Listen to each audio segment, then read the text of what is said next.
Нагрішила, розчинилася в ньому усім. Боже, я так любила, я його вважала святим. Я чекала на нього, як проклята. Я не дихала, як говорив. Я вдихала його кожним подихом, я так вірила, що він любив. Я жила, коли дихала запахом. Таким рідним здавалось тоді. Я так гірко ніколи не плакала. Я так сильно ніколи ні з ким.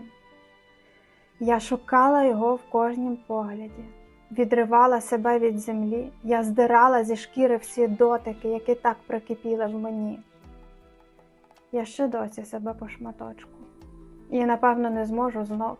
Я всю біль заховала в куточку, я простила його за любов.